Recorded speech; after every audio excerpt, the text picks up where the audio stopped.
aqui. Eu sempre gosto de iniciar minhas apresentações com uma pequena explicação, se vocês me permitem. Meu nome é Max Geringer. Meu nome tem um H no meio. É um H volúvel, porque ele muda de lugar dependendo de quem escreve meu nome. Às vezes ele está no começo, às vezes ele está no fim.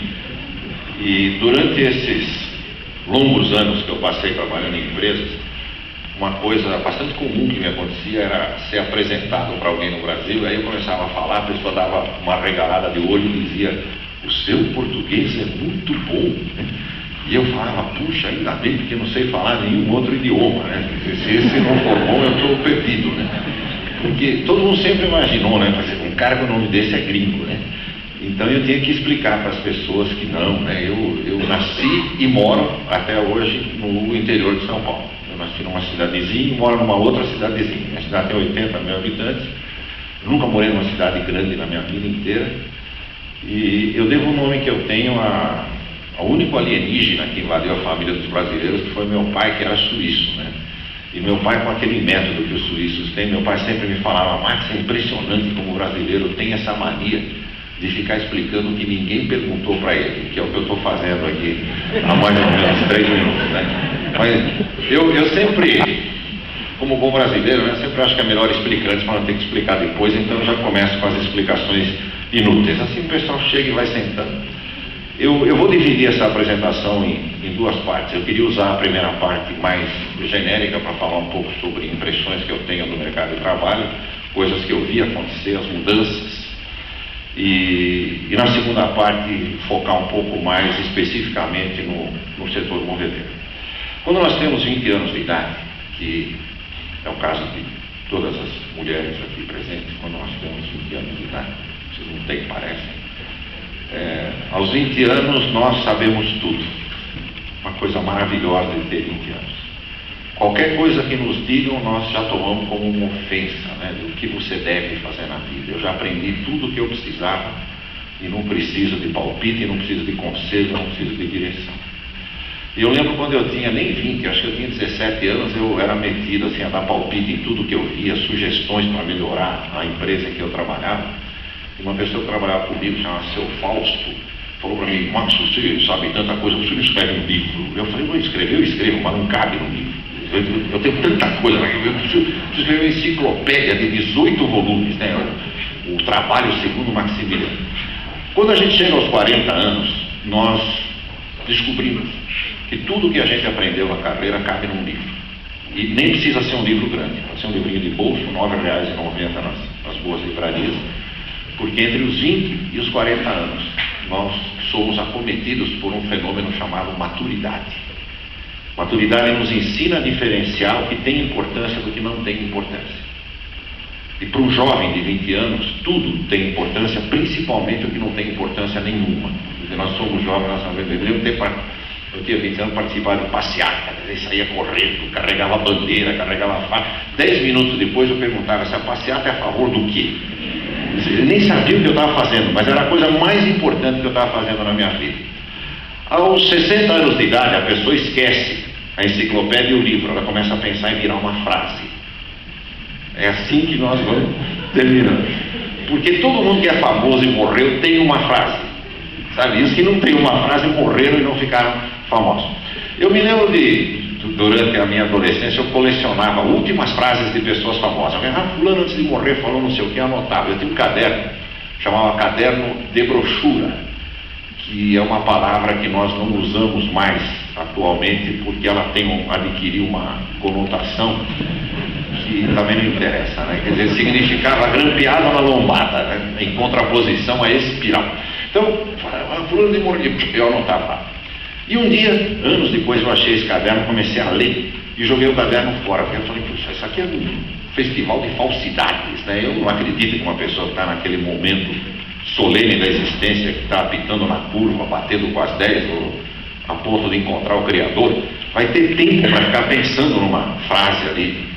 Muito provavelmente a pessoa está mais preocupada em, por exemplo, continuar respirando naquele momento. Então eu joguei tudo e guardei uma frase, porque essa frase me pareceu, acima de tudo, sincera. Eu usei essa frase a vida inteira porque ela me mostrava que se a gente se cercasse das pessoas certas, a gente ia ter muito sucesso na vida e podia garantir a eternidade. E essa frase é de uma pessoa que, pelo que eu saiba, não tem nenhuma outra frase. Um revolucionário mexicano chamado Pancho Villa, que além disso só disse: vamos atacar, matar, vamos bater neles, né? Mas Pancho Villa, no seu leito de morte, cercado lá pelos generais de confiança, sabia que precisava de uma frase, bota a mão assim no braço do general e diz: inventem que eu falei alguma coisa inteligente. E morre, expira.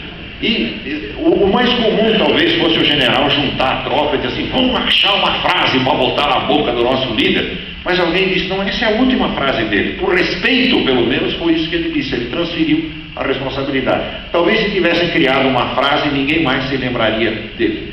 E ele garantiu. E às vezes eu fico com a impressão que antes de dar o último suspiro, Pancho Villa deve ter pensado: daqui a 120 anos, em Curitiba, que nem tinha sido fundada ainda, alguém vai repetir essa frase, que é o que eu estou fazendo aqui agora. Eu passei na enciclopédia, passei no livro e não cheguei na frase. Mas eu estou, assim como o Pancho Villa, eu estou reduzindo o número de coisas que eu achava importantes na minha vida. Cada ano que passava, cada ano que eu trabalhava, eu achava que coisas que eu julgava importantíssimas, indispensáveis, olhando para trás, não eram, e não tinham importância nenhuma, e algumas me fizeram perder bastante tempo na vida. Quando eu, há 11 anos, eu resolvi dar uma pausa na minha carreira corporativa e me dedicar a fazer o que eu faço hoje, que eu tenho uma certa dificuldade em explicar para as pessoas, principalmente para minha mãe, o que eu faço hoje. Ela fala: mas o pessoal vai te ver falando. Eu falei: mas eu já tinha reduzido a minha carreira a 3 ensinamentos básicos. E se eu soubesse disso quando eu tinha 18 anos, eu teria tido bem menos problemas na vida do que eu tive. A primeira coisa, e foi realmente a primeira em ordem de importância, foi entender quem manda. Eu não me lembro de ter aprendido em algum livro ou em algum curso de escola essa lição tão óbvia e tão simples. Ela vale muito mais hoje do que valia quando eu tinha 16 anos. Por quê? Porque eu me lembro quando eu tinha, antes ainda, 8, 9 anos de idade, que eu falava para minha mãe, eu falava assim: a irmã, a freira quer falar com a senhora, né? E eu ia tomar um puxão de orelha, porque minha mãe assumia que se alguém queria falar com ela, eu tinha feito alguma coisa errada. Eu falei: mãe, a senhora nem sabe o que é. Se não for por alguma coisa que você fez, vai ser por alguma coisa que você vai fazer. Então, chamado na escola, e depois, como normalmente era coisa ruim mesmo, já tomaram mais um puxão de orelha, né? Veja, a senhora não tinha dado um em casa. Eu falei: não, isso aqui é para você aprender. Então, existia uma tendência do pai e da mãe ir para a escola e ouvir o que os professores falavam e dar uma dura nos filhos para que eles remediassem. Primeira vez que uma escola me chamou por causa do meu filho, ele tinha 9 anos de idade, eu fui lá brigar com o professor. Era o mesmo mafuar desgraçado lá, porque botei a culpa na escola. Falei: estou pagando, alguém não está fazendo o que tem que fazer aqui. Alguém está com um problema de psicologia nessa escola aqui, que não consegue entender uma criança de 9 anos. Nossos filhos foram educados para dentro de casa poder dar palpite. Eu não dava palpite na minha casa. Ninguém me deixava falar nada. Quer dizer, tentasse dizer alguma coisa, já estava ao pé do ouvido. Meus filhos puderam falar. Meus filhos puderam discutir com professores, porque os professores sabiam que se chamasse o pai também, o pai ia dizer que o filho tem o direito de discutir. Quando essa geração entra no mercado de trabalho, ela descobre que o mundo não é bem aquele. É muito diferente daquele. Que ela não vai poder, numa empresa, dizer o que ela acha, o que ela pensa, para quem ela quer. É o princípio sagrado da hierarquia. Quando nós quebramos esse princípio, nós criamos o caos. E nenhuma empresa sobrevive no caos.